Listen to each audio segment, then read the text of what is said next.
When I first started teaching, I was probably feeling a bit out of my depth and very nervous about taking on that role. Like many people, I guess I was nervous being in front of a class, so I prepared all my lectures in great detail and read them like a script. The first lot of feedback I got from my third-year students said to me, "You seem to know a lot about what you're doing. Don't read your notes. Just tell us what you know."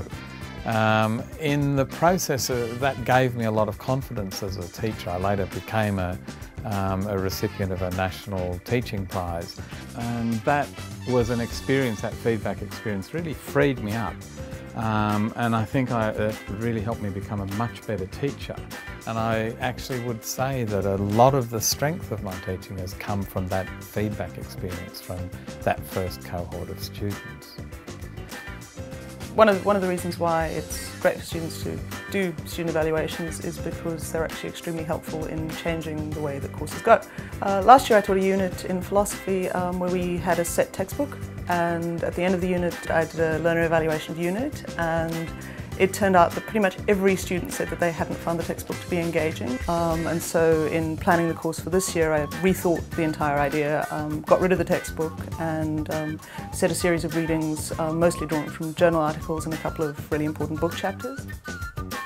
Before I received any feedback, one topic is mate selection, sexual partner selection. We pretty much segregate them, used to segregate them in different groups, and used to say, if you're a girl, sit here, if you're a boy, sit here. And we used to assume that everyone actually is heterosexually oriented. One email came to me from one student that they are not very comfortable with this kind of class situation, plus another student in my own class also approached me with this.